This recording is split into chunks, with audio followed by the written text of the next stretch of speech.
Billy got it bumping. Leg drop, boot to the face, we won't fold.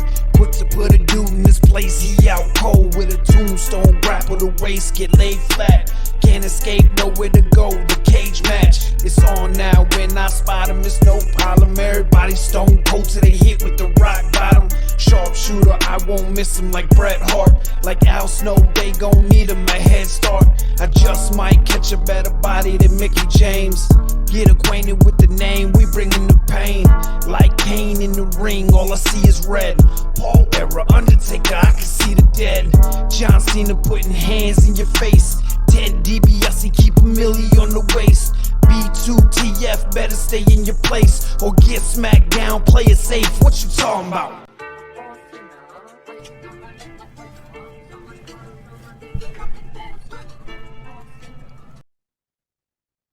Welcome to another edition of Boot to the Face, powered by FullPressCoverage.com. Go there for all your sporting wants and needs, and you can find us on all your favorite podcast players, which is a dumb thing to say now that I think about it, because if you're listening to it, you already fucking found us.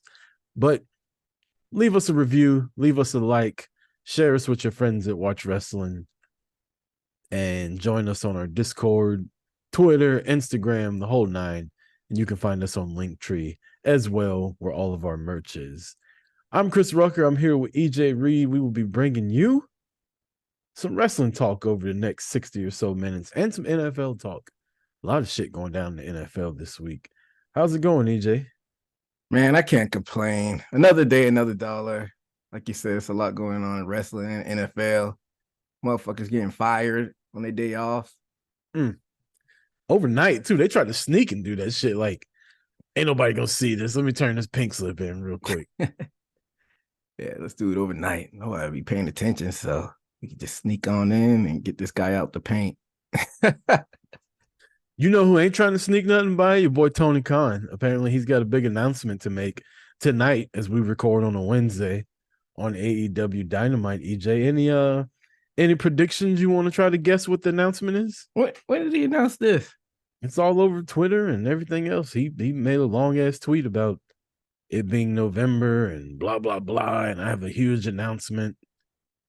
Man, he ain't gonna have me fooled again. It's gonna be announcement of another tournament or something like that.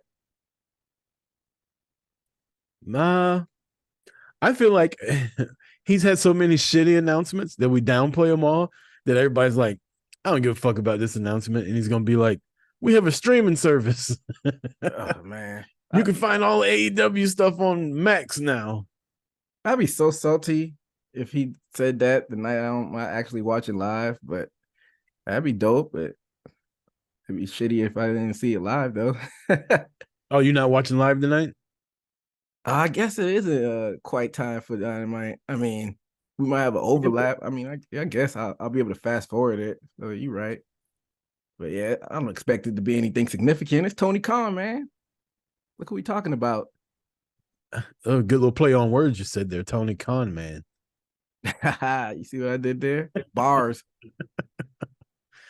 So let's get into it, man. Let's talk some wrestling over this past week. I mean, besides a couple matches here and there, not a lot happened. But you did have one of the brand new notes is MJF Public Enemy #1. Now, last week we came on here and we were talking, and you were saying how AEW does have some good storyline and storytelling. And I was kind of shitting on it, but I will say this. I've always wondered in wrestling, like, why is there only one guy going after the world title? Like, I want to be champion too, but I guess I got to wait on Drew McIntyre to get his fucking 3 matches out of the way first and then challenge it. I like that everybody's like, I want the fucking belt. Like, I want the belt too. So in that sense, that's really good shit. How you feeling about the MJF Public Enemy #1 storyline? I like it because the chaos behind it, but I don't know if I'm like, is this good or is this just all over the place? Because like you said, everybody's coming at him. You got Wardlow coming at him. You got Samoa Joe coming at him. You got Kenny, who and him just had a banger this past Saturday. We'll probably talk about that a little bit more later. You also have Bullet Club Gold coming after him.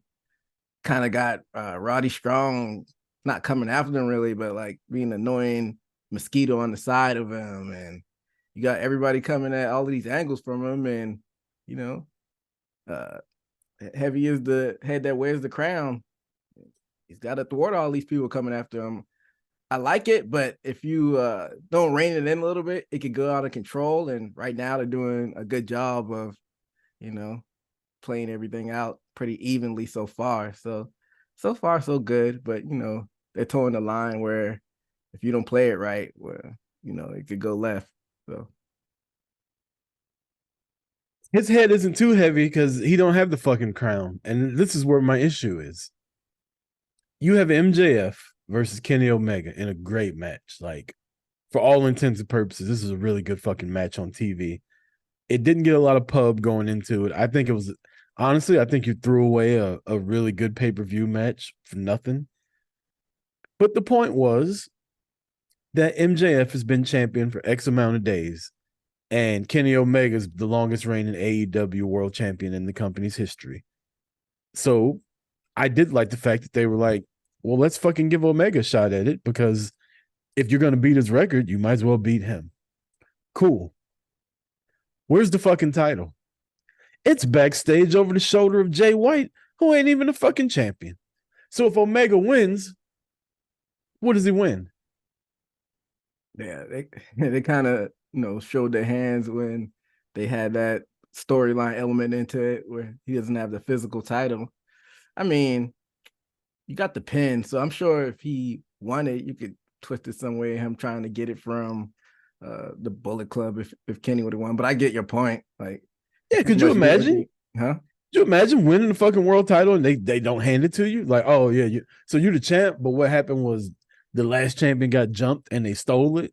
And like, our boss is not telling this guy, like, you can't keep running around with the title, give it back. They're just letting him run around with the title. Like, come on, get it. Never in the history of pro wrestling has a motherfucker stole the title before his championship match and then he win the title. So I think this was MJF first title defense, not having the title, if I'm not mistaken. Is that right? I believe so. So why didn't they just introduce a new title for them to potentially win, and then whoever won it? Well, I guess that don't really make sense too, because if Kenny won it, why would he want that Triple B? Because I was gonna say you could go do like a title for title thing for the Triple B, but Kenny wouldn't want that Triple B. So EJ, if you're at work and they tell you you're the best lawyer here, and they give you a plaque, and motherfucker 3 offices down, man, fuck EJ, and steals your plaque, and it's like, if you come down here and try to get it, me and all my fucking associates, we're gonna give you this work, and you're like, well, I'm not gonna go get jumped, and your boss walks by and sees him gloating with your plaque, your award, wouldn't your boss be like, man, give him that shit back, quit playing before I fire you? True, but their office is a wrestling ring and not a cubicle. So I mean, what Tony Khan gonna do to the Bullet Club? Like, I don't know, fire him. Yeah, you got a point. I mean, I know this is wrestling and possession is 9/10 of the law in wrestling, which I don't even think is a real fucking law, but they've been teaching us that shit for years. But I said earlier, nobody in the history of wrestling's ever stole the title and then won it in a match. That's true. I think it would be cool if Jay White won it. I think if he's walking around with the title, as much as I hate him walking around with the title, and then if he won it, I think it would suck for MJF. Like, the last month and a half of your title reign, you didn't even get to have a fucking title. How do you feel about a short title reign for Jay White, just to, like you said, shock the fans, but then have MJF win it right back? AEW doesn't really do a lot of short title. I think Moxley had a short one. Yeah. Punk's was short just because he kept getting hurt, but Moxley's was what, like 2 weeks, 3 weeks, maybe? Yeah, that was behind weird circumstances, but they haven't had like short title reigns where it was on purpose. Yeah. Behind like stuff out, like, not. I mean, I wouldn't mind it. It happens sometimes, right? Like, every time somebody wins the title, I shouldn't have to be like, all right, well, for the next 6 months, this motherfucker ain't gonna lose. Like, have somebody lose the title the next night on Dynamite after they win it. True. I wouldn't mind that. A similar storyline, but it didn't play out like this. Remember when Stone Cold beat The Rock at WrestleMania 15, and then he had the regular title, and he's like, "Wait a minute, where's my smoking skull at?" And I think The Rock had it somehow. Yeah. The Rock, they said they got rid of it or whatever, and The Rock, and no, The Rock had it some kind of way, and he threw it off the bridge. No, I'm sorry, he didn't throw it off the bridge. First, he threw Stone Cold off the bridge. Yeah. Then he threw the belt off the bridge, and then he revealed that he didn't throw the belt off the bridge, and he still had it. And they had a match for that title, and Stone Cold ended up winning that one. Yeah, so I don't know. It didn't like think this one out to the extent that storyline was thought out, but you don't want to copy them. Then Right. Rock's Stone Cold throw IC title off the belt. That was Rock's get Yeah, back. that was Rock's. That was so when they feuded over the IC title, Stone Cold threw the Rock's title off the bridge. So the Rock said, "I'll fucking one up you. I'll throw your motherfucking ass off the bridge." It's ridiculous. Yeah, pro wrestling, baby. But yeah, I mean, I don't know where the storyline is going though, but that's the good thing. I wouldn't mind seeing Joe get the belt, but I don't think he will. He just had that title shot at what you call it? Punk. No. He had MJF at the Grand Slam thing. Yeah, Grand Slam. Oh yeah. MJF choked him out. That whole Rock and Stone Cold IC title feud, that's where I switched my allegiance. From Stone Cold to Rock?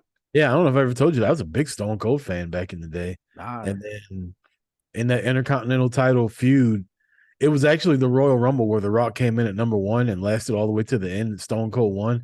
That night, I was like, I'm rolling with The Rock.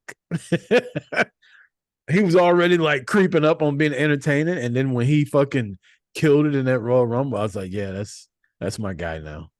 Hey, you had the vision. And go ahead. I was gonna say, and just like that, like I hated Stone Cold after that. Like, really?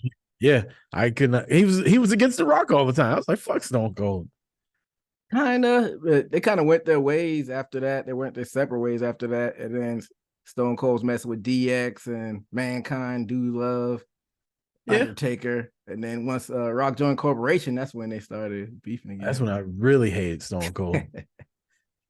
That was when he was his hottest. Like, yeah, you're going against the grain at that point.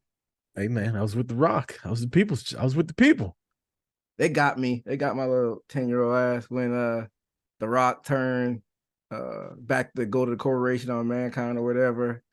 It's like everybody was popping for The Rock. That's when he started really getting pops like that, and then they just pull the wool over everybody. That's so good how they did that. They turned him face while he was in the Nation of Domination. Like I remember that whole fucking lead up. There was a match with like him and Mark Henry and D-Lo. He had the cage match with Mankind and Shamrock where he did the double people's elbow, and like you just couldn't deny that people fucking loved him. And as soon as he fucking was like, all right, I'm the people's champ, and everybody cheered for him, bam, fucking turn on him, Joey McMahon. I fucking love it. That's good shit. Got his own pay-per-view, Rock Bottom. Yeah. Genius. For some reason, my parents let me buy that one for some reason. Out of all the pay-per-views, that random Rock Bottom pay-per-view. I think we had extra yard work or something. We had the black box. So lucky. Yeah. I would have to like get my stepdad they had it in their bedroom because there was porn on there, you know. They didn't want us to get the porn. Of course, they weren't watching the porn, you know.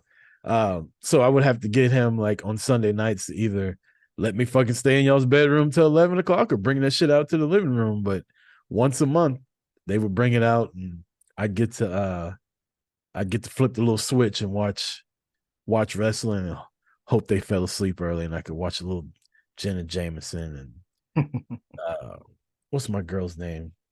I want to say her name was Kelly. Asia Carrera. Yeah, it was Asia Carrera. It was a blonde chick that everybody loved. Jenna Jameson. I didn't like Jenna Jameson. There was another blonde chick that I liked. There was also a girl that looked just like Trish Stratus back then. Really? Her name was Gentile, I think. Gentile. Let me write this down for research purposes. I'm gonna Of Google this. course. Google.com. Gentile. That doesn't Gen- sound too familiar. 90s. From the 90s though. yeah. And she looked like what is all this fucking shit I got on here? Yeah. Is this her? Tiana Trump? No, they're all blocked. Like I gotta click on them. Like Uh, I think this might be her, but she really looked like Trish Stratus. I gotta spell her name correctly too. Well, okay, there's this I'm not gonna click on the videos while we're on while we're on the podcast. But yeah, there's this website. It's adult film star doppelgangers. You could type in like a celebrity, and then their adult star doppelganger will pop up. It's pretty interesting. I saw a Tiana Trump video where she had a blue wig on, and I swore that was Sasha. the boss. Damn, Hey, like whoa does now. anybody got a link to this entire scene? Just out of curiosity. Somebody help a brother out. Never found the whole one. Ah, shucks. But yeah, we kind of went Look, way off I topic. Googled it, and here it is. What's the name? I Googled Trish Stratus porn lookalike, and first thing that pops up, what's the name of the porn star that looks just like Trish Stratus? And Trish. I don't know her name. Difficult. Good luck with that. that's what it said. Yeah, that's all the answers. Somebody said Rebecca Wild. It's really not Rebecca Wild. I want to think it was Gentile though. I'm going to come back. We're going to have answers. Don't you worry, boot to the face listeners. We're going to get answers for you perverts out there that want to know this. Exactly. We'll come through for the people because that's what y'all want. Y'all want the smut. Smut sells, man. Hey, that's what they say. Let's stay on the women. Ronda Rousey was doing indies this weekend. What do you think? She's obviously she's completely done with WWE. I saw snippets of it and I was a little bit surprised because I thought she was just done with the industry and she's out there doing indies. So maybe she's trying to get herself back into the good gracious of wrestling fans out there because she left on a sour note. I don't really know why, because I feel like she kind of grounded herself and was in the tag division. She wasn't taking up the top spot, but fans turned on her and it seems like she's trying to do a little work now. I don't know how much they're paying her. They can't be paying her that much. So she's probably just doing it for the love of it, I guess. I imagine on a non-promoted appearance, she probably wouldn't get that much. But if they're promoting her next one, I think they got to give her the bag. I bet because Ronda came in as a fan of wrestling. She didn't just watch WWE. She watched like a lot of shit. I bet she probably always wanted to go do indie stuff. Like you know how really rich people like want to go to the slums just to see what it's like and shit like that. Not that the indies are the slums, but she came in at WrestleMania. Mm-hmm. So she never got to like wrestle in front of 200 people and shit like that. She probably does want to see what it's like. She's not doing it to get a job. She's just doing it to be like, I want to know what this is like. And I guarantee you, at an indie show, Ronda Rousey probably got a fucking pop because it ain't stuck up WWE fans that are just hating on her because of who she is. It's motherfuckers like, oh shit, like that's Ronda fucking Rousey. I never saw her fight in the UFC. I never saw her wrestle here. Like she's fucking here at this indie show now. Yeah, that'd be cool. Imagine you sitting in a 500 seat gym or wherever they were at, and Ronda fucking Rousey just pops up. You're like, whoa, I got my money's worth for this show. But I know how fucking hyped I was when I was at an indie show and Jericho and Omega showed up. Oh yeah, I forgot you said that. What was that? What was that? That is a tweet you got pinned talking about Jericho popping up. Was that the show you talking about? Yeah, yep. That was right before AEW started, and or right around the time they started, and they were hyping up their main event match, and they were like, "We want to get 1,000 people in here," and they got a fucking 1,000 people in there. The promoter was Cody's gonna show up, and Cody walked out in a suit with his dog, like he didn't really do anything, And then at the end, some guy came out and attacked like the main baby face and took his mask off, and it was Jericho. And then the lights went out again, and Omega was there, and it was just this big fucking brawl, and it was a lot of fun. That's how I ended up getting in touch with Heidi Katrina about interviewing her because she was there, and I posted some pictures of like her and Jericho next to each other, and she reached out to me like, "Hey, can I?" Which, people don't have to do this, but she reached out like, "Can I use those pictures you use instead of just hitting save and reposting them on her own?" Which I thought was unnecessary, but I thought was cool of her to do too. That's what's up. And this show was in Atlanta. It was in Canton, Georgia, 10 minutes from my house. Also, it's like the suburbs of Atlanta. Yeah. This is north of Atlanta by like 45 minutes. I mean, that's what's up.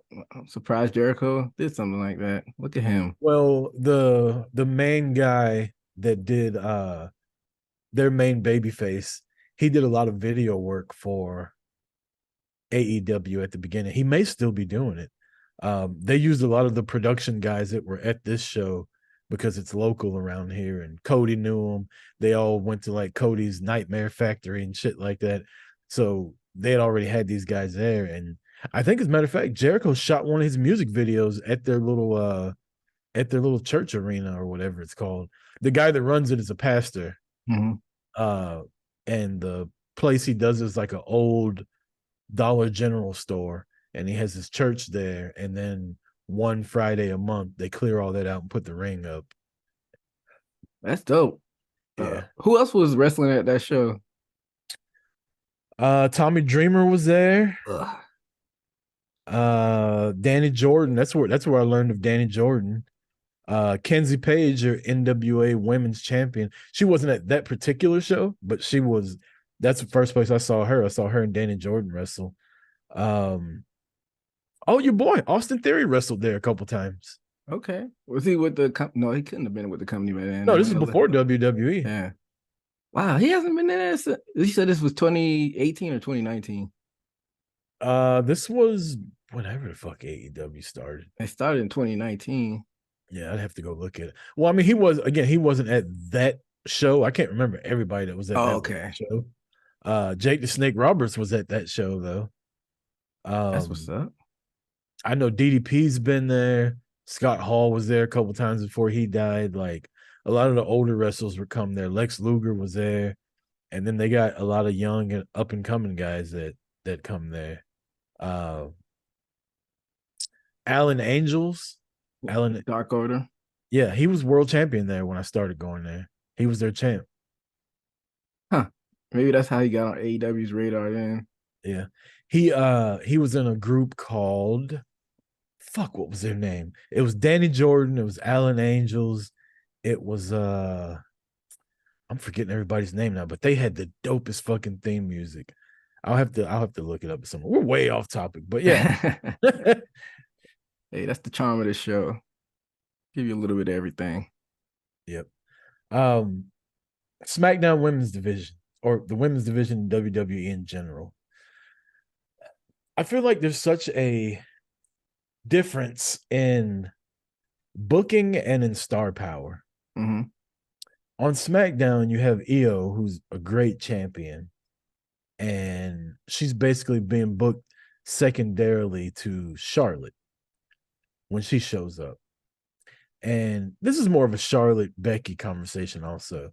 But like, I just feel like with Becky Lynch involved and stuff on Raw, it just feels way more important than anything else that's going on SmackDown, including Charlotte. And even Rhea Ripley.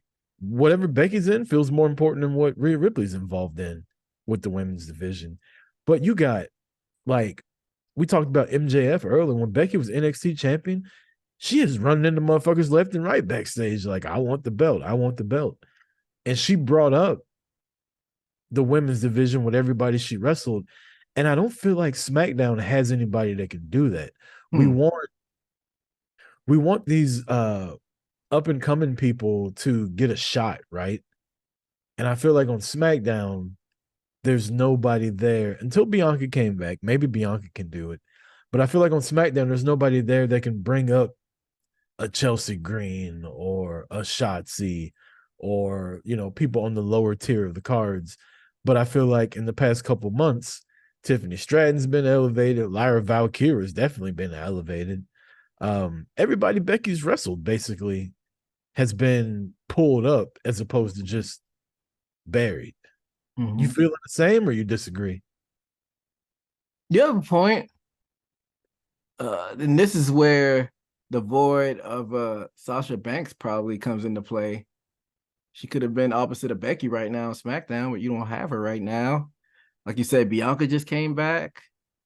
Charlotte, I don't know, man. She's just regressed kind of within the past couple years. I mean, you couldn't never count on her to cut an outstanding promo, but in the ring, she's pretty reliable, and I feel like she's kind of taking a step back as far as that goes. I know you haven't never been a fan of her really in the ring, but she used to put on solid matches in my opinion. But like you said, it's been kind of ho-hum recently. But yeah, I pretty much agree with you. But on Raw side of things, you got Becky could bring people up and elevate them, but besides her, I mean, Rhea doesn't wrestle. Right. That's what I was saying. I was saying Becky, whatever she does feels more important than what Rhea the champion is doing. But I mean, even like Xia Li, for example, like she jumps in Becky's face. Now she's getting wins on Monday Night Raw against Candice LeRae. Like, we've been waiting on Xia Li to, at least I have been waiting on her to fucking get a shot for a while. And she fucking jumps in Becky Lynch's face. And guess what? Fine, we're gonna put your ass on Monday Night Raw. You either sink or swim. And it's up to her to bring it or not. I feel like, and this is me because I don't like her, so I probably nitpick, but Charlotte just does so much little shit that like stops the other person from getting up. Bianca came and saved her last week, right? Or when Bianca made her return. And if you go back and watch, Charlotte's in the corner. Bianca goes over there and she's like looking at her and she tries to like fist bump her. And Charlotte's looking dead at Bianca. And then Bianca tries to help her up. And she like looks the other way and gets up on her own and like kind of walks up. They're supposed to be friends. Like they high-fived or whatever. So it's not like there's supposed to be tension there. It's just Charlotte like, I'm not sharing the fucking spotlight with you. As opposed Becky loses the fucking Lyra Valkyrie and puts the fucking title on her, gives her a hug and bows out of the ring. Like, there's just no graciousness on the part of Charlotte. And I think that's why I don't like her. I think there's this air of fucking like, she has this air of arrogance that like, she doesn't have to bring people up with her. She's where she is because I'm Charlotte Flair. I mean, was it kind of by design though? That specific instance that you pointed out, her not shaking Bianca's hand. I mean, they're kind of rivals. That's what I'm saying. Like, to me, that moment was not about them having tension, or else Bianca wouldn't have came out there and tried. And it ain't just this. Like shit, like this happens all the time with Charlotte. Like just little stuff that you notice. At least I do, and it happens all the time. And if I notice it, I know other people are noticing it. Like Charlotte didn't want to shake that bitch's hand. Why should I cheer for Bianca? True. And to kind of piggyback off your point with Becky, she even kind of revived Trish's the way people look at Trish really in the ring. Because like you said, you were never a fan of Trish in the ring, and they were putting on bangers when they had their like summer long feud. Yeah.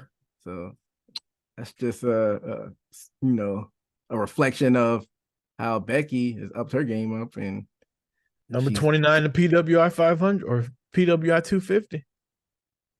Yeah, but they got weird year criteria. I'm just throwing shit. I'm just throwing shade.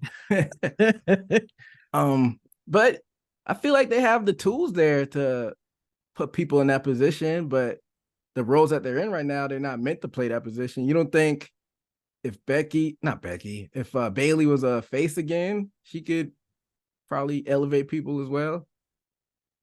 I think Bailey's just like, I had my run during the pandemic, like where I was over as fuck. I can just coast now. That's what it feels like. I could be completely wrong, but that's what it feels like. I feel like Bailey's just like, I'm cool with taking a back seat. Like, let Io do her thing. I'll play the tambourine for Io while she's the champ. And I feel like she's cool with that. And that's not a bad thing. Like, I couldn't see Charlotte ever doing that. I mean, I don't think it's in her DNA. It is what it is. She's Yeah. 10 years in now, so we're not gonna teach a old dog new tricks at this point. But I mean, look at like, remember Charlotte won the Royal Rumble and she fought Rhea for the NXT title when she was NXT champion. Yeah, and she squashed her. And now name one good thing that happened at a Charlotte winning the NXT title. Name one good match, one good feud. I can't even. That was so long. That was the pandemic. I can't remember even if I wanted to. You remember who beat her for the belt? Didn't she vacate it? She lost it in a triple threat to Io and Rhea Ripley. She lost it to Io. I see she couldn't even lose it straight up. Yeah. Yeah. It's proving your point even further. That like what was now you put Becky with the NXT title and she bought that whole fucking brand.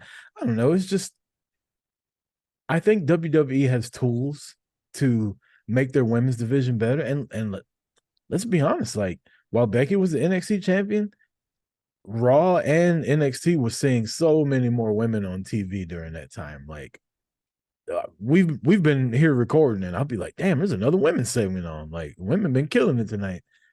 I'm not saying that's because of Becky. I'm saying her having the title piqued the interest of people watching NXT's women division and the division on Raw when she was defending the title.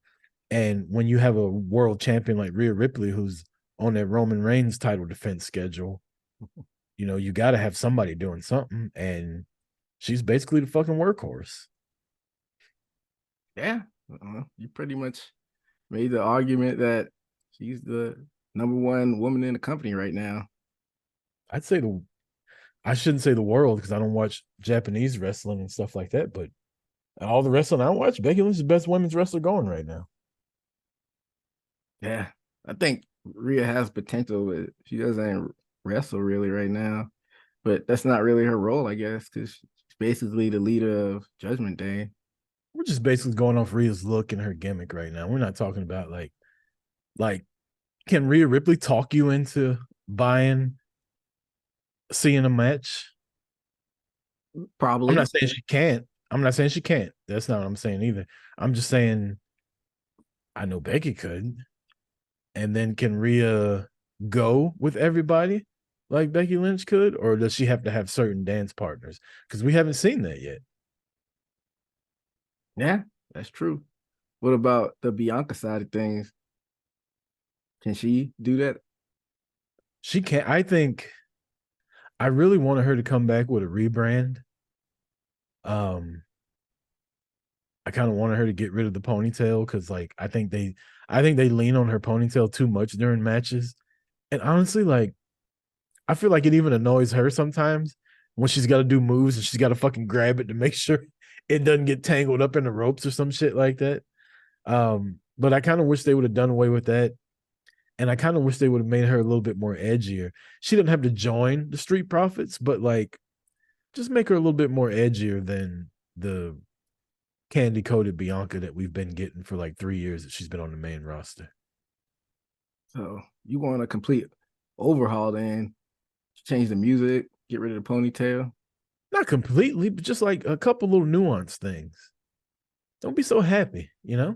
You got cheated out of your title, then you got jumped, and you come back and you're still same old Bianca, like no chip on your shoulder. Look like $1 million though. Yeah. I've said this time and time before. The mark of a great superstar is if you're able to get a big reaction as a face and a big reaction as a heel. We've seen her do it as a face. We've seen her do it as a heel on the NXT level, but we haven't seen her do it on the level of the main roster. And I don't know if we'll get to see that because from what I'm hearing, they look at her as the woman version of John Cena. Well, let's be real, she's a black woman that appeals to everybody that's under the age of like 13, 14, that's a girl, right? Doesn't matter what color they are. They see Bianca Belair and they like her. As a business, that makes sense. And for her, it makes sense. Like, I'm pretty sure she's gonna make a shitload of money being the female John Cena when it comes to that. But also, like, besides Becky, who on the roster could she turn heel against and you even give a fuck about it?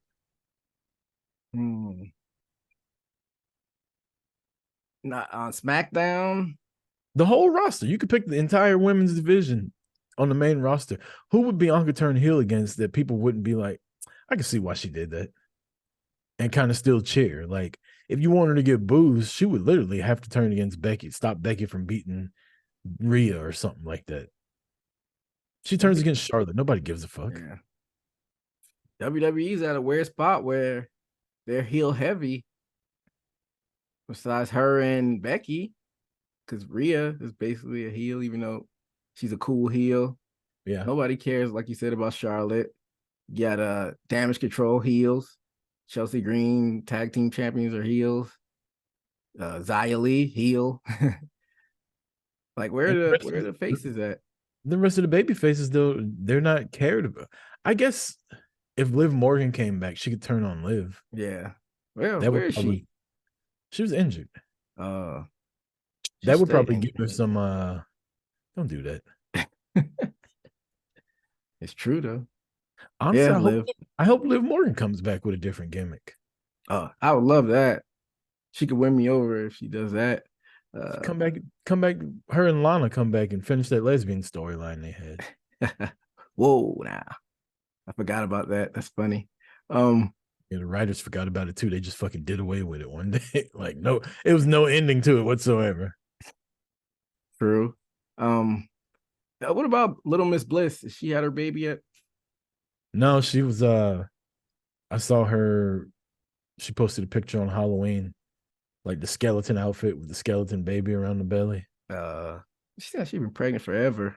Yeah, right. What's happening with that? But yeah, I don't know. You got, like you said, you got some women on Raw, but you're not really emotionally invested in them yet. You got Candice LeRae, Indy Hartwell. I feel like I'm missing Tegan Knox. I think you're a Tegan Knox fan. I was, not anymore. Oh, how come? Why'd you jump off the Tegan Knox bandwagon? I just feel like she hadn't been good since she's come back, since Triple H rehired her. Like, I was excited to see her come back, and honestly, I could care less. Like, she comes on TV now, I'm just like, whatever. So I don't know what you do to really solve it. What do you think they should do to solve that problem right now? They got some women in NXT that could be baby faces. I think some of these women that they have on the main roster have been there so long that people are just kind of over it. Like who? Natty. But did you see her little cat outfit or whatever she had? I'm not over Natty ever being on TV, but Natty gets no reaction. Yeah, she's like the workhorse. They've basically gave us a reason not to care for her anymore because she's gonna lose her match. Yeah. But that's Raquel what she's there Rodriguez, for. Nobody cares about her. Yeah, like a lot of these women they don't, there's no depth to them, right? There's no like Rhea's got depth because she's with the Judgment Day and she's a badass and she's got this look and she's in control of this fucking faction. She's got the whole Dominic thing, right?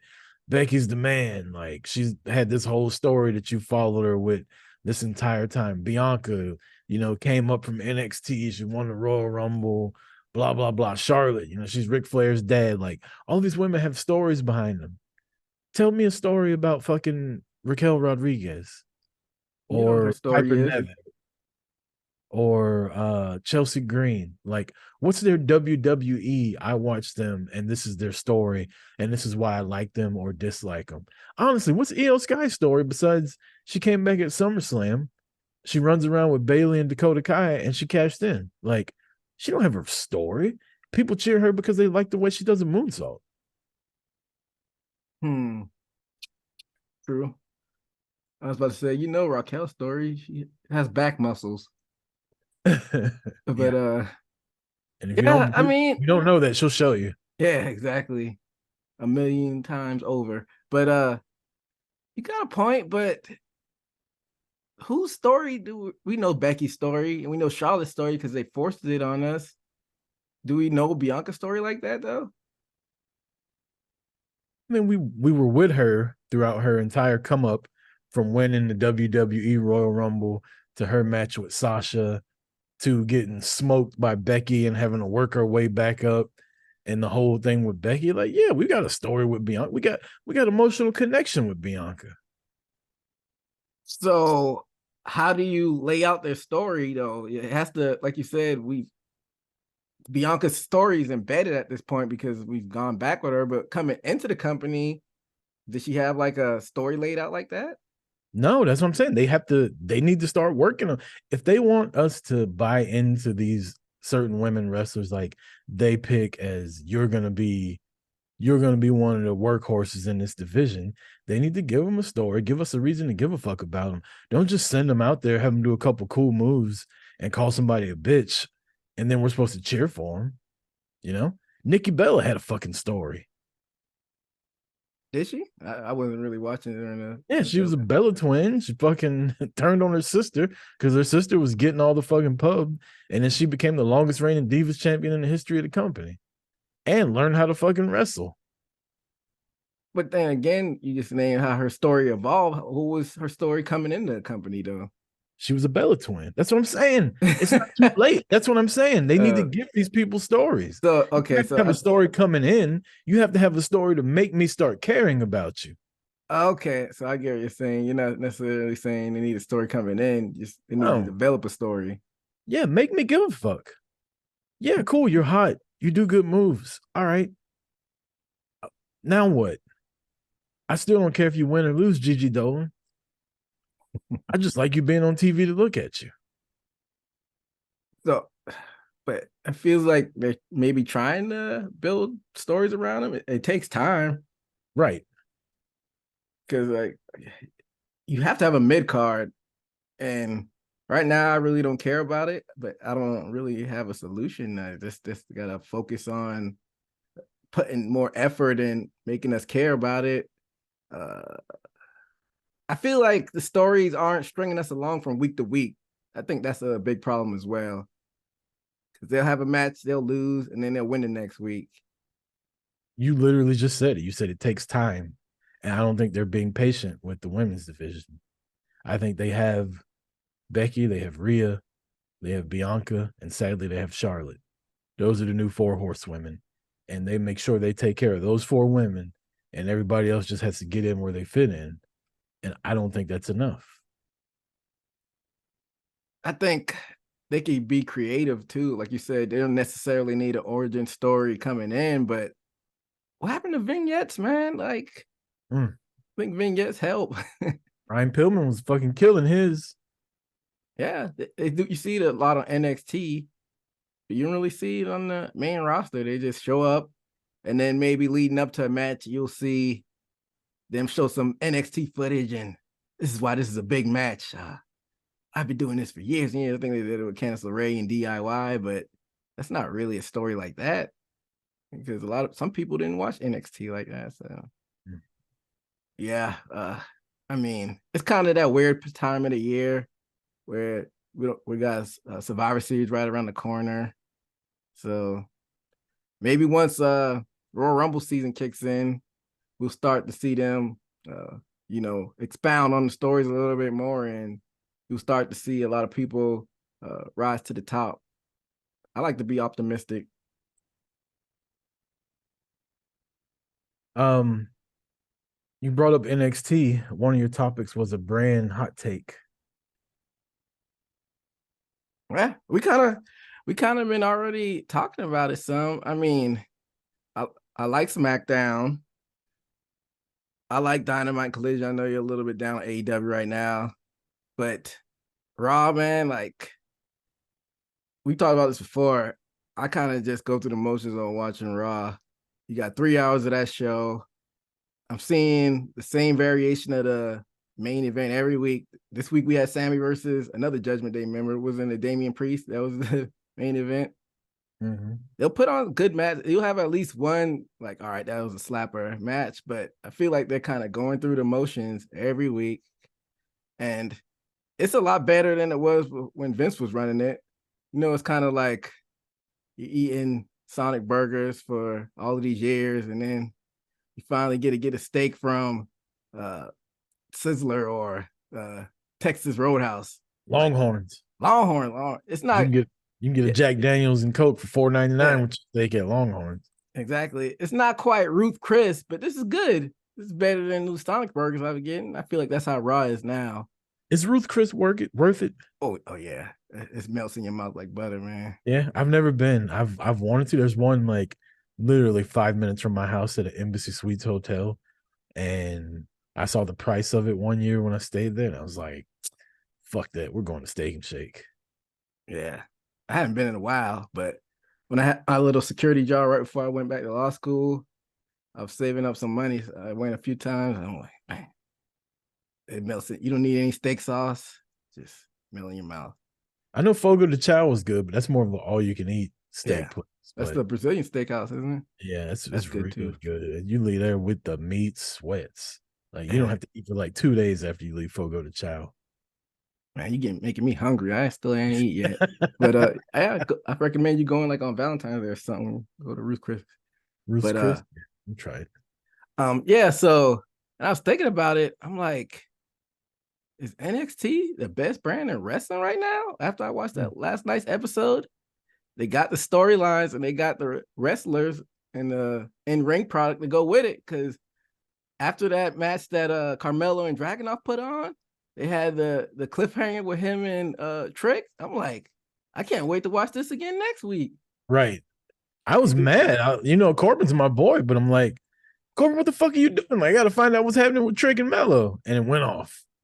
Like, oh, now I got to wait till next Tuesday. But yeah, they do a good job of doing the backstage segments, and they'll go do off-site stuff as well. And they got the in-ring stuff, the Creed brothers and Los Lotharios, they put on the bang. I'm like, man, how do I think about it? Is NXT the best brand in wrestling? I don't know what your thoughts on this is. You know what they're doing? What's that? They're doing exactly what we just complained about the women's division not doing. They're giving stories about people. They're making you either want to cheer them or boo them. Like everybody you named, you got a story on them, right? Like, Baron Corbin, he came back down from the fucking main roster. He thinks he's better than everybody else. I don't like him. Mello was the champ. He finally lost. Trick was his boy, always helping him. They both kind of turned face. Now you're trying to figure out, like, is Mello jealous because Trick got a title and he's over now and Mello hadn't won? Is Trick fucking figuring out that Mello's a piece of shit? Like, all these people have stories tied into them, and it makes you want, like you just said, I can't wait to watch it next week. Like, that's the way wrestling's supposed to be. And yes, NXT is the best fucking brand on TV right now. You're absolutely right. And it's like a 180. Remember a year and a half ago, people were crying about 2.0. And yeah, when they changed the colors on them.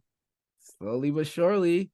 And like we said earlier, give it time because these were all new characters. It was like a reboot and people were complaining about it. But now that if you give these people time, look at it now. It's probably like the best brand on TV right now. Yep. They turned Braun Breaker, listening to the people's gripes, and turned Braun Breaker. And now he's been cooking as a heel, the spare that he has, and he's just a menace behind the scenes. Yeah, man. NXT, you got the breakout tournament.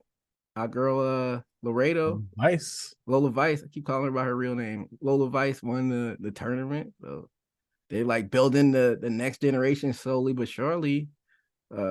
She's definitely go ahead. She's definitely got a bright future behind her. Whoa now. Definitely. What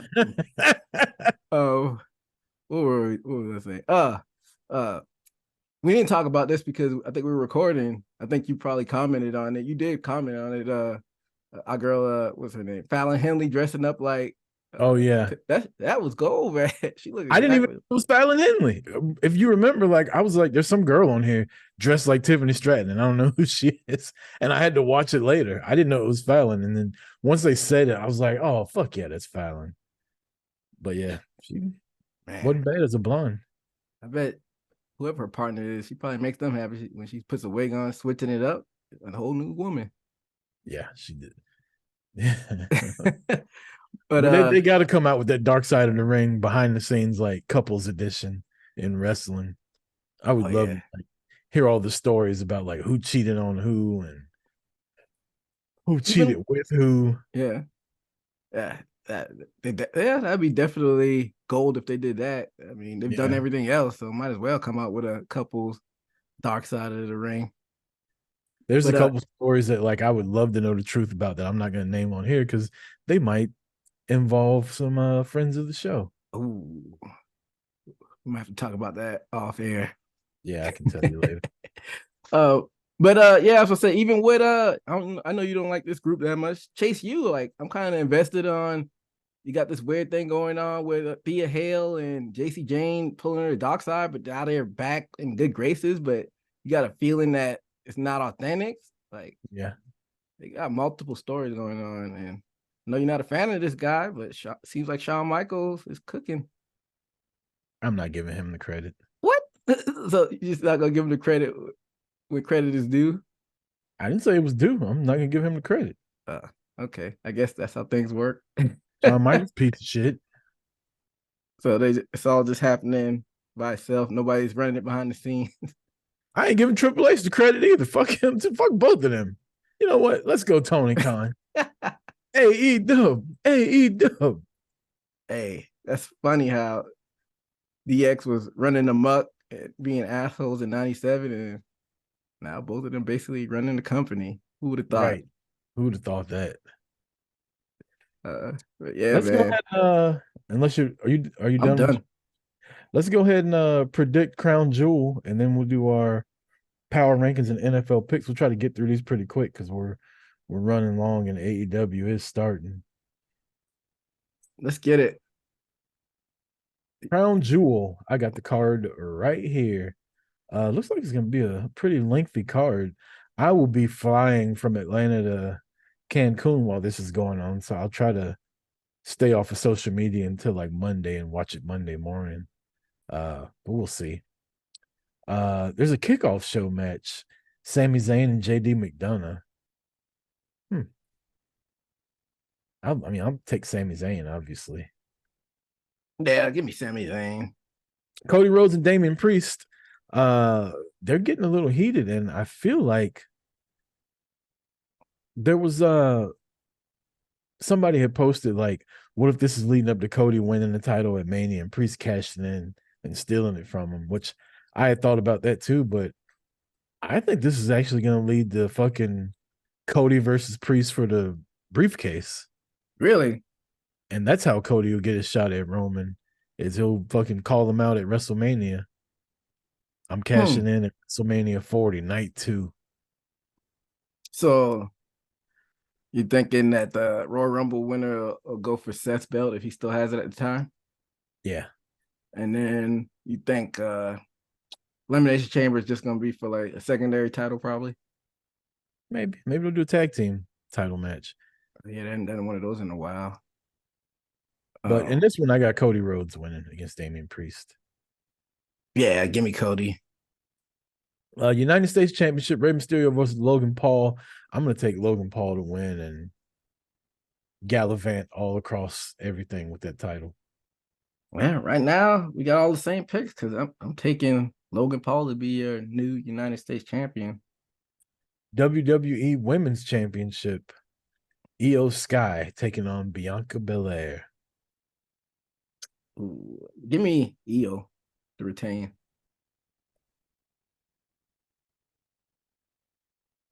Have they done a women's title change in Saudi? I think they may have done one. And that's where, isn't that where Oscar won this past year? Early this year, I mean. Did she win in Saudi or did she win it in another country? It was in another country. I don't If know it if was it was United Champions, then that was Saudi.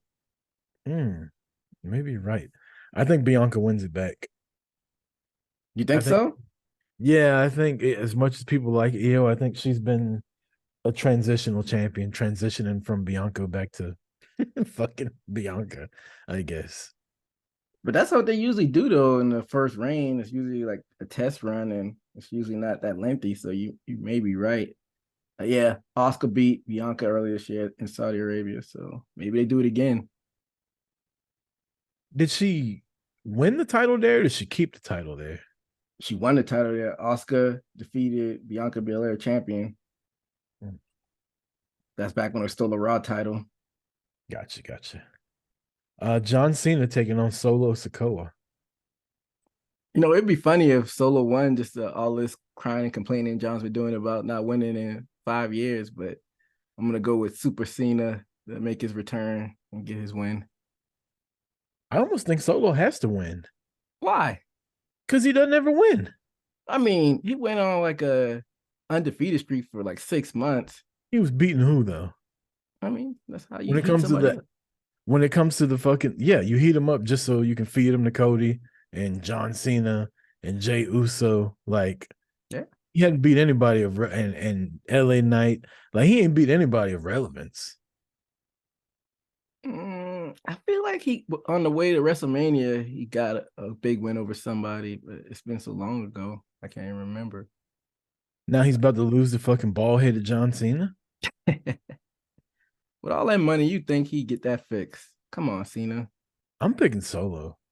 Okay, this is where we differ. Well, we differed on the women's match too, so it's getting spicy now. Women's World Championship. Rhea Ripley's defending against Nia Jax, Shayna Baszler, Raquel Rodriguez, and Zoe Stark. There's nobody in this match that I give a fuck about seeing beat Rhea Ripley for the title. I think the safe pick is Rhea, is where I'll go. But if you want to keep Rhea strong, this is the perfect opportunity to get the title off of her and not have her get pinned. But I'm going to go Rhea. Who would you have as winner, Nia? Yeah, just because she's such a big squat, like a big heel, a monster heel. That's the word I was looking for. Or you talk about getting booed out the building on Monday Night Raw when you walk out and Nia's got the fucking title. Hey, that's what it's all about. I say pull the trigger. People fucking hate Nia Jax too. Like, I don't know why. Is it because the her views online? You know what it is? I'll be honest. Everybody's so fucking boisterous about being inclusive and fat shaming and stuff like that. They don't like her because she's big. You think so? Yeah.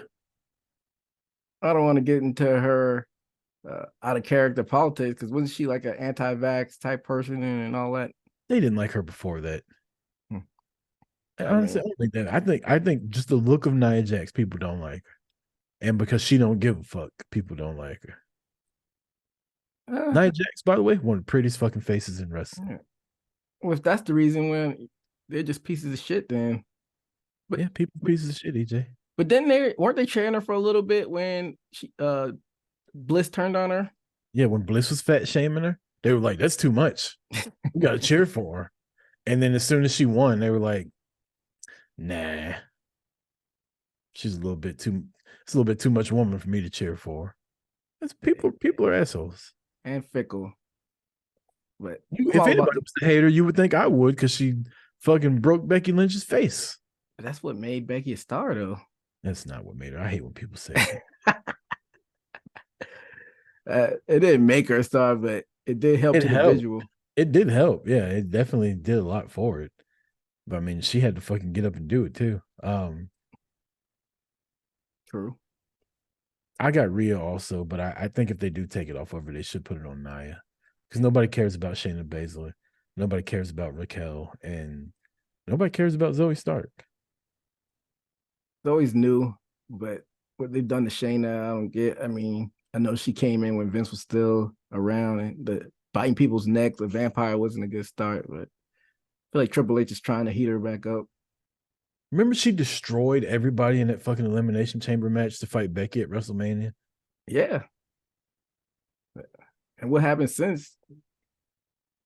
I think the pandemic fucked her. Of all people that got fucked over by the pandemic, I really think Shayna Baszler was like one of the main ones. Yeah, you can say that. She was fucking white hot going into WrestleMania, and then they had to wrestle in front of nobody, and Becky beat her. Did she go back to NXT for a little bit?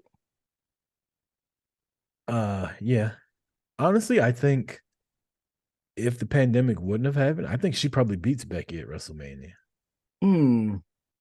At WrestleMania, the one that was no crowd? Yeah. But if they would have kept it at Tampa, I think she beats Becky. You might be onto something. I think they were building her up to fucking be a destroyer. And when the pandemic happened, I think the call was made, well, we can't have Becky lose in a fucking warehouse. Like, we're already going to have Brock lose in a warehouse. I mean, I could see them doing that because isn't that right before she went on maternity leave? Becky wasn't she wasn't pregnant at the time of WrestleMania, but it happened a little while after. Okay. Man, she bounced back quickly because she came back SummerSlam 21, and that WrestleMania is 2020. It don't take 9 months to bake a biscuit. That's true. That's true, but her bounce back game, but she does have access to trainers, so Yeah, I'm sure she talks about like being, I think she's vegan or vegetarian, one of the two. So like, I doubt she drinks a lot, and she's always in the fucking CrossFit gym, her and Seth. So she probably didn't gain that much when she was pregnant. As a matter of fact, I know she didn't because she had like a photo shoot towards the end of it. And I was like, she don't even look pregnant. Then she turned sideways, and I was like, oh yeah, she's pregnant. yeah. Yeah, I mean, she probably had an easy pregnancy. I'm curious to see how much the baby weighed. Probably didn't weigh much. All that CrossFit. The baby was in there turning tires over while she was inside of her. Come on, mom, Uh, you got one more. that's hilarious. uh, Speaking of the lynches, World Heavyweight Championship: Seth Rollins versus Drew McIntyre. Man, I kind of want to pick Drew, but I'm not. I'm gonna pick Seth, and this will be the last time I put this out there. And maybe Damian Priest, this is where he cashes in after Drew beats Seth up. I'm taking Seth as well. I don't think there'll be a cash in though. Hmm. And here we go. The main event, your boy, L.A. Knight. Yeah. Yeah. His first main event of a PLE of WWE. He's main evented before in Impact. He's main evented in NWA. But he ain't never main evented in front of 40,000 people in Saudi Arabia against the best sports entertainer in the world. The best professional wrestler. Not wrestler, because that's Will Ospreay. And there is a difference. I feel like professional wrestler entails everything. Inside the ring, Will Ospreay is the best. But the totality of everything, I think Roman's got it. Undisputed WWE Universal Championship. That, by the way, just, it's nitpicking, but just to show that your boy ain't ready, he kept calling it the WWE Championship when he was being rude as fuck to the tribal chief. Wow. Talk about that little nitpick. I mean, Like technically it is. I guess it's the combined the universe WWE Universal Undisputed. That's too long. It's the WWE Championship. You better call it what they fucking tell you to call it. Vince ain't there anymore. I'm sure Triple H had a nice little sit down with him and come on, man. You know what the real name is. So we're gonna go with Roman. We'll let you come out and interrupt this entrance, and you can sit at the head of the table, but Roman in 3 minutes. Come Saudi. Good job, kid. Way to get over. It's not gonna be a 3-minute match. So I guess that's your pick, Roman. The match will probably last as long as Roman's intro. His intro is hella long. It's longer than the Undertaker's. He's better than Undertaker. Yeah, I've never been a Taker guy, so I'm not gonna fight you on that. Welcome. Did you make your pick? Yeah, I'm picking Roman. Why does Roman have to win though? Why wouldn't he? Hear me out. I mean, you haven't done this in a while. You hadn't done it since Royal Rumble, the one we went to, didn't we? Why can't Roman lose by DQ? Because there's no point. Just beat LA Knight and get on with it. What's the point of him beating him straight up? Because LA Knight's disrespectful. Okay, now you talking from a fan's perspective. He don't deserve to be there. That's not a legit reason. Why does Roman have to beat LA Knight? Because LA Knight's not on he's not in his level yet. I don't see a reason. Roman Reigns has been the champion for over 1,000 days. You really think LA Knight's gonna beat Roman Reigns? This guy's never won a title in WWE before. He just started winning matches. Remember, they kept like, hey, if you win this match, you can fight for this title. You can be in Money in the Bank. You could be at WrestleMania. And he kept losing and kept losing. Then he finally won a match the other night. Now he's getting a world title shot. I got a better question for you. Why does LA Knight have to beat Roman Reigns? Because I didn't say LA Knight should win the title. That keeps them white hot. And I think they should set it up for Survivor Series. You know, have Roman was like, man, I'm tired of wrestling this dude. Just get a chair and beat the living shit out of LA Knight. Have Cody come down and save him, and you have the fans leaving happy. What? Like you said, I think Roman's gonna win. Roman's gonna win. It's gonna be shenanigans though. Yeah, and the shenanigan is gonna be a heel turn, and you'll never see it coming. What heel turn? Oh, Cena? Cena's gonna turn on LA Knight. Cena versus LA Knight at WrestleMania. I would love that. I don't see it happening, but I would love that. Bring back the Doctor of Thugonomics. Life. This is basic thugonomics. Leave that behind the scenes. Why? I'll give credit where credit is due. I think Peter Rosenberg said this on his podcast. Why not have Hollywood Cena, him come out in a suit, button to the nines? Because we already had Hollywood Rock.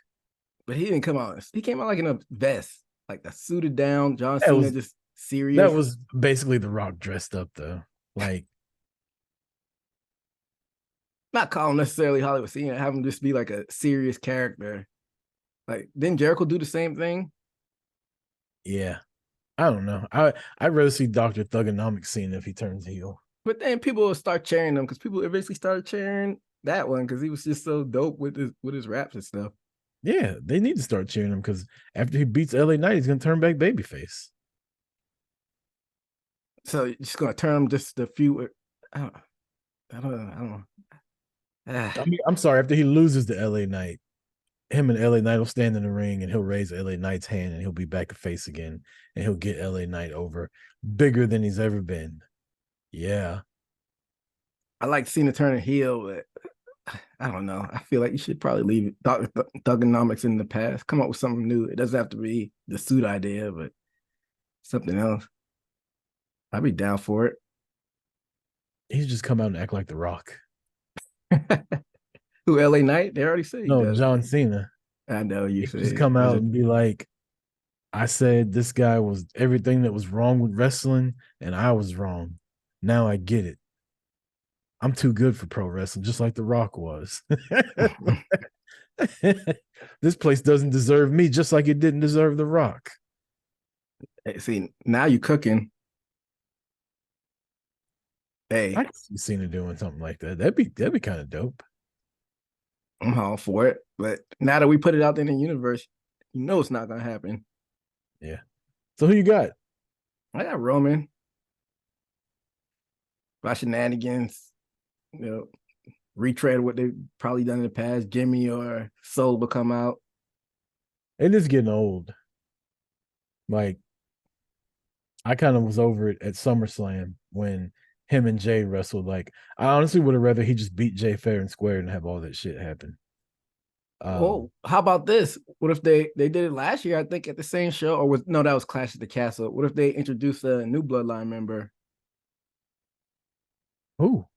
I don't know. They got 10 million of those cousins out there. Pick one. I don't know. That'd be a good way to switch it up and have Jimmy or Solo do it. I don't know. Or just have him win fair and square. He hadn't done that since fucking he beat Cesaro. Come on. You know that's not going to happen.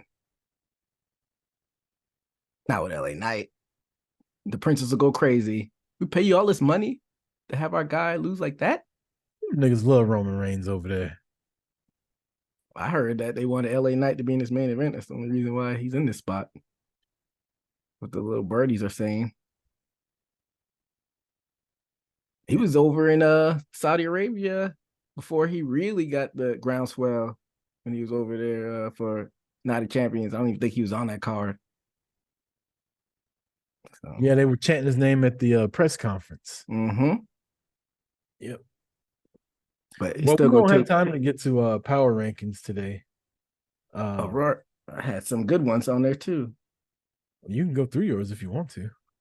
Yeah, I'm not going to go on a long explanation of all of them. I had your boy LA Knight 5, Creed Brothers 4, because they put that banger on. Sheeta 3, Lyle Valkyria, the new women's champion NXT 2, and then your boy Maxwell Jacob Freeman with that banger of a match with Kenny Omega at number 1.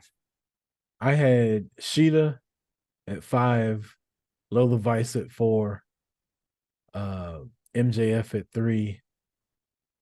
No, I'm sorry, MJF at 2. Who was my 3? Was it AEW, WWE, Becky? No. Whatever. My number 1 was Lyra for beating Becky. Dragunov. Dragunov's my number 3. His match last night. Yeah. Well, here we go. Speed power rankings for the people. Yeah. All right, let's get to these NFL picks, EJ, and get up out. Let's get it. So, last week, the results, you did pretty well last week. I'm still mad about that Giants and Jets pick because I don't know why I picked the Giants. I asked you about it last week too. I can't remember. I think you said because the Giants were home, even though technically they both were home. I can't remember the exact reason. Let me pull this up really quickly.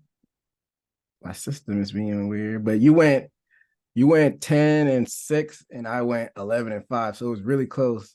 I don't know. Somehow you call that Chiefs game, which I didn't see come in. And the 49ers, they're kind of falling off the cliff since he beat them last week. Mm-hmm. And Joe that Cool. Was that? Joe Burrow. He's back. That calf is healed now.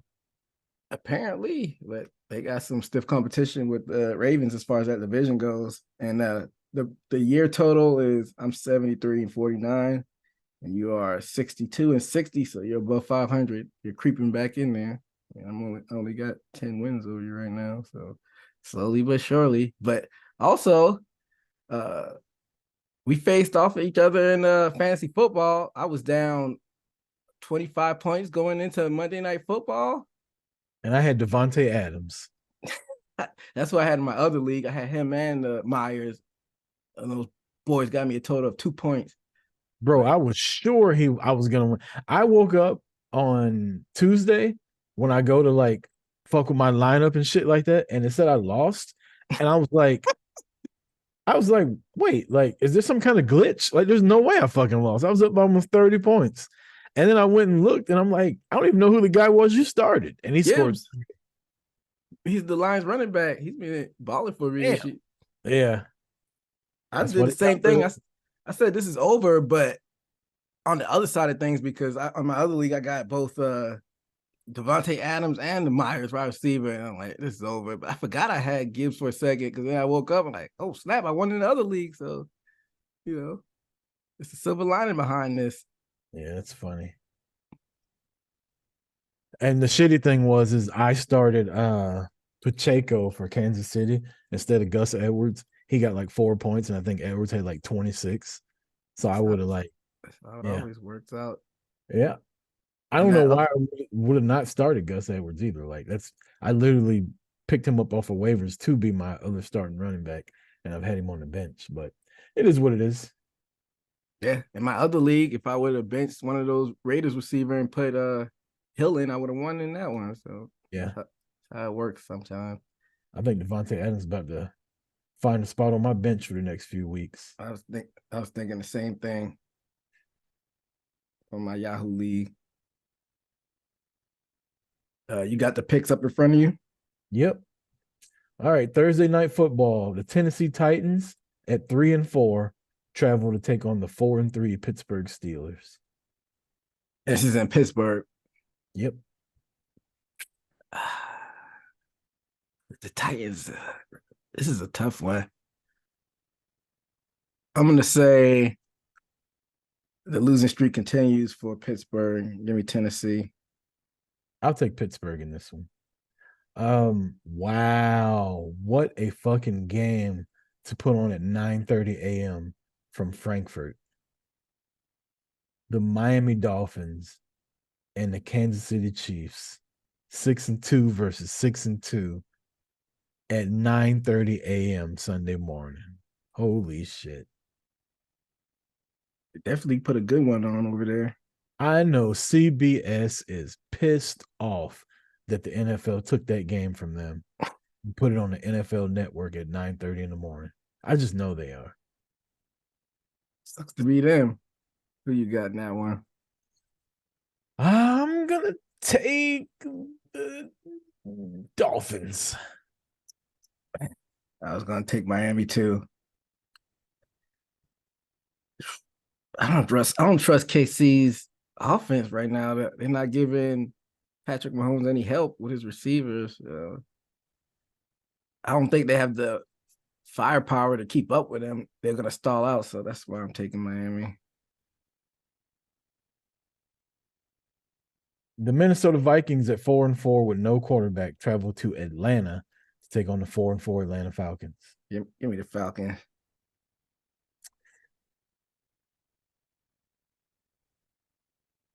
I'm going to take the Vikings.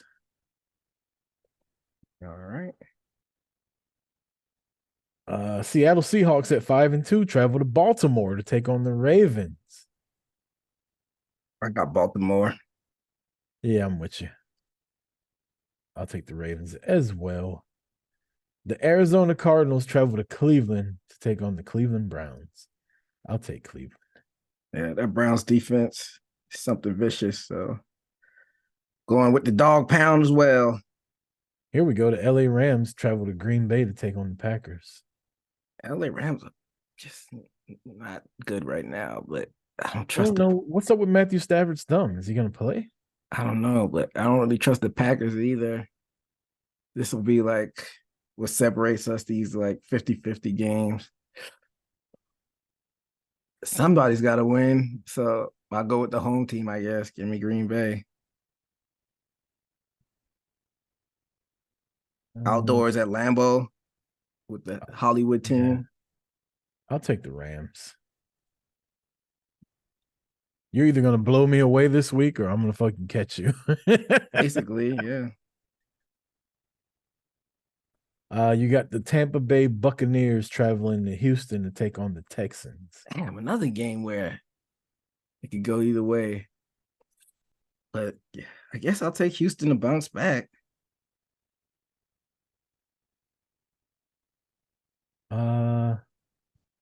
Yeah, I'll take Houston also.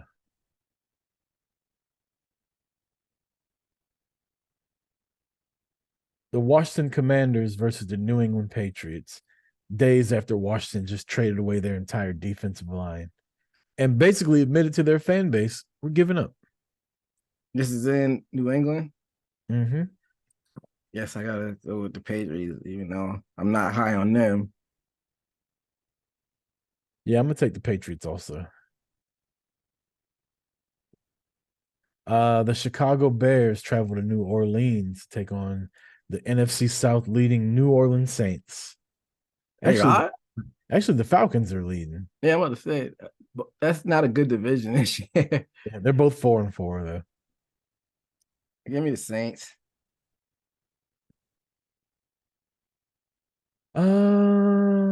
Is Justin Fields back yet? I'll take the Saints also. I think he's still out. Yeah, I'll take the Saints as well.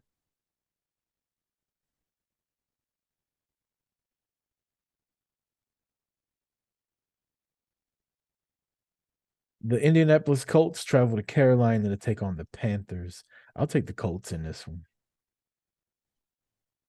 These are some not good games this week. They're not good, but they're hard to pick. Yeah. Give me the Colts as well, begrudgingly.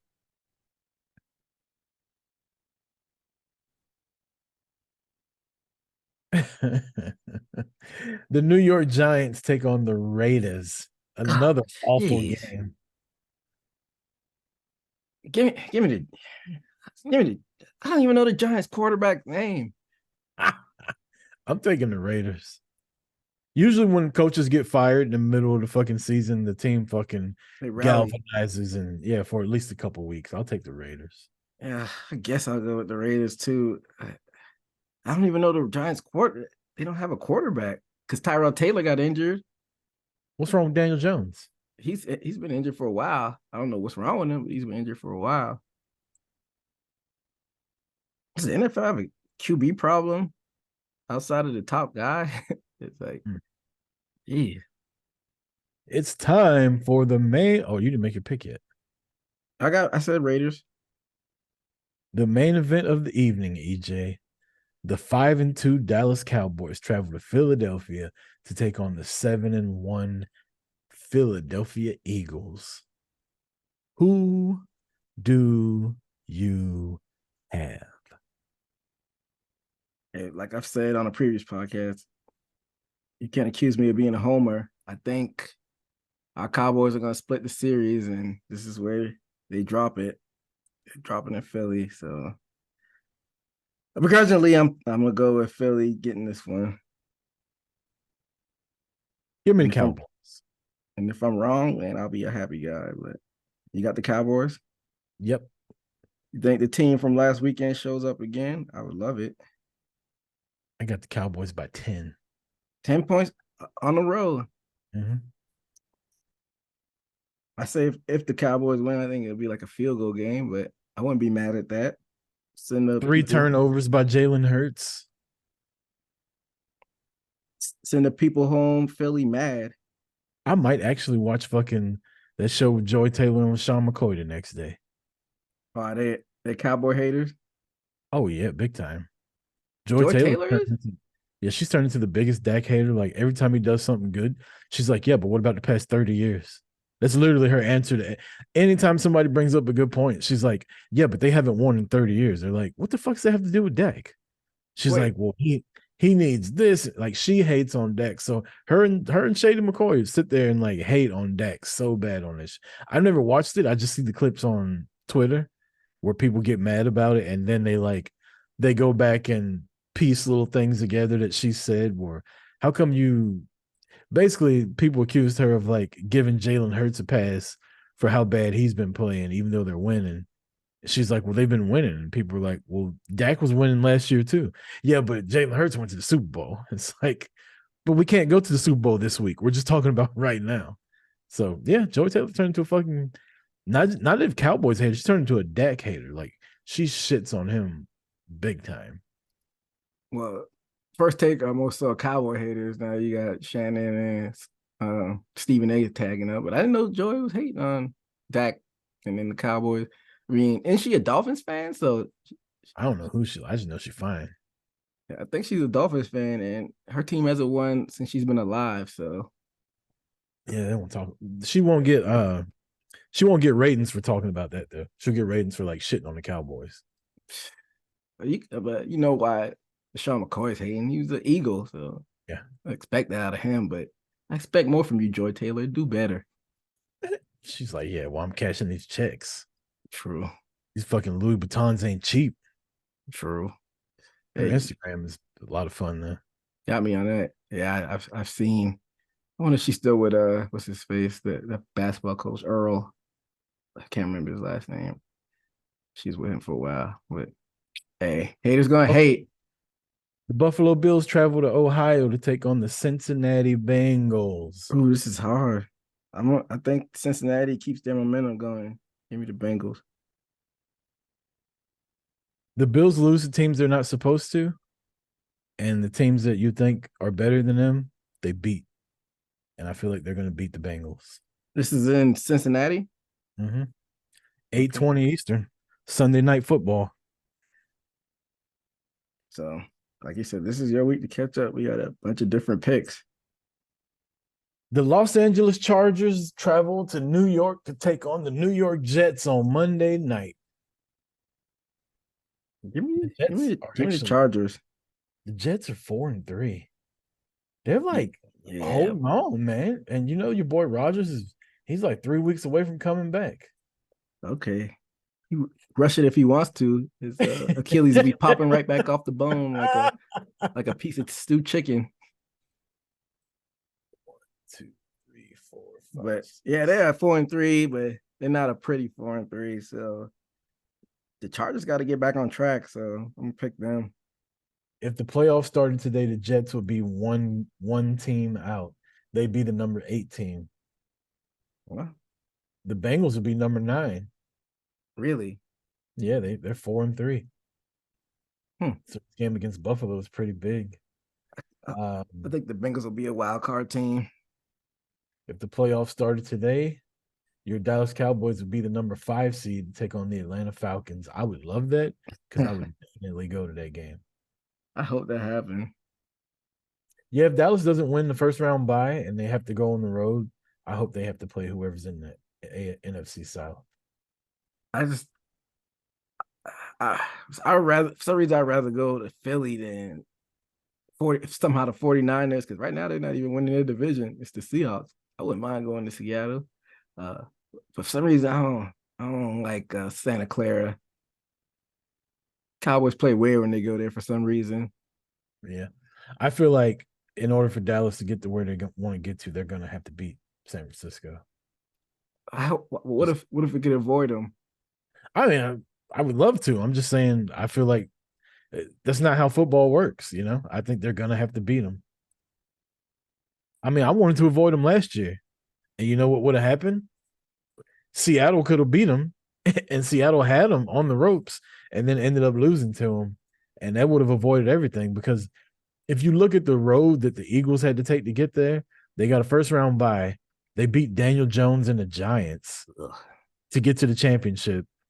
And then they had to play the 4th string quarterback because Brock Purdy got hurt early. And the Eagles' best defense, the Niners' best defensive player got hurt. So they basically just walked through San Francisco to get to the Super Bowl. Meanwhile, the teams that Dax had to play against in the playoffs, like Aaron Rodgers and the Packers, Russell Wilson when he was good in the Seahawks, the Rams team that went to the Super Bowl, the fucking Tom Brady a year after winning the Super Bowl. Like Dax had to play really good teams in the playoffs, and the Eagles just got to walk through. But had Seattle won last year and beat San Francisco, I think the way it was seeded, Seattle would have went to Philly, and Dallas would have hosted the Giants in the next round. But because Seattle didn't beat San Francisco, Dallas then had to go to San Francisco, and the Giants went to Philly. So imagine that Seattle versus Philly and Dallas and New York. Dallas would have smoked New York and been in the NFC Championship to take on the winner, but they didn't. They also could have just beat San Francisco, like take away all the ifs, ands, and buts. They could have just won the fucking game last year. Yeah, it's a traditional rivalry, and you know how that goes. Sometimes it's psychological too. It could be a repeat of the fucking 80s and 90s, though. Like, eventually Dallas had to beat San Francisco. That was the team they couldn't fucking beat. And when they finally beat them, it was like, we're winning the Super Bowl now. Like, for years, the winner of the Cowboys and 49ers game won the Super Bowl for like, I think 3 or 4 years in a row. I mean, sometimes history repeats itself, but sometimes it doesn't. Because I was banking on that last decade. I'm like, all right, the 70s were the Cowboys, the 90s were, so now the 2010s is gonna be Cowboys decade. And it didn't happen. So yeah, like you said, it could happen though. I don't need a decade, EJ. I just need one. Yeah, I just need one. One would be sweet, but multiple would be even sweeter. Just give me the one first. True. Like UGA won two years in a row now. It was cool last year, but it wasn't nothing like that first one. Yeah, the first one is always sweetest. I mean, but like you said, keep making the playoffs. That's the first step, and hopefully you got to get over that hump one day. Yeah. You can't get there if you don't make the playoff. So anyway, that's all I got. EJ, you got anything else? We just dropped today a new episode of Haymaker Combat. I think this right now it's premiering on YouTube, and we'll drop the audio later. And shout out to everybody listening and supporting us, man. Francis got robbed. Nah, he had some good moments, but he didn't get robbed. I don't know. I don't know shit about boxing. I'm just saying what I've been reading on Twitter. He I didn't looked good watch though. it. Yeah, he looked good, but That is pretty impressive though for him to be able to go toe to toe with Fury though. Yeah, not having an official boxing match ever. I don't know if that's saying more about Ngannou or Fury, but either way, it was entertaining. I bet Fury probably took him lightly and didn't really train like he was supposed to. That's exactly what happened. He announced a fight that's supposed to happen in December before he even fought Fury. So I definitely think he didn't take him serious as he should have. Yeah, I feel like if he was fighting fucking Wilder or somebody like that, he probably would have trained a little harder and would have looked a little. I didn't watch it, but I'm just like, he definitely didn't take this guy serious. He took him serious enough to not get knocked out, but he didn't take him serious like he should have. Hey, that's how you lose your spot, getting lazy. But luckily, he was able to hold on. But if you want to hear about that, go check out Haymaker Combat Sports. We will be off next week because I will be in Mexico. So enjoy Crown Jewel, enjoy all the football, enjoy all the wrestling, enjoy all the MMA, enjoy the fucking drop in the weather as my heater just kicks on. It's already down in the 30s up here in Georgia. So I'm picking a great time to get the fuck out of here. I'm jealous. I am too, and I ain't been there yet. I can't wait. I'm getting so excited. Every day I wake up, I'm like, fuck yeah, it's almost time to go. Not excited about getting on an airplane, but I'm excited about landing. I hear that. You ever been to Mexico? I have. It's dope, man. I've been to Cancun. I asked this question on the Carl page. Do I need to get pesos or can I just use American money? Nah, you use your cards, swipe. Cash. I mean, everything's paid for, like all inclusive. I'm just talking about for like tips and shit like that. I tipped in dollars. Yeah. Our dollar's worth more than their fucking pesos, right? Yeah, exactly. So I think it'd be cool. I think it'd be cool to have pesos. I might go to the bank tomorrow and get some pesos to take with me. Yeah, get it and keep it as souvenirs. Next time you go to the strip club, just start making it rain pesos. That was 100 pesos. That's 100 pesos, even though it's only like $5. Stupid. Oh boy, my boy Prince Nana's out here. It's my guy. He swerved when he drive in his little van. He was doing it at the same time you were doing it. I swear to God, y'all were on the screen right next to each other doing the same shit. That's hilarious. Shout out to Prince Nana. Got re-signed. Shout out to my boy Stokely Hathaway too. Did you see that tweet that I posted of him talking shit to John Moxley? I put it in our Discord. It's pretty funny. I'll check that out. Yeah, but for EJ Reed, I'm Chris Rucker. This has been Boot to the Face. We'll see you guys in 2 weeks. Peace.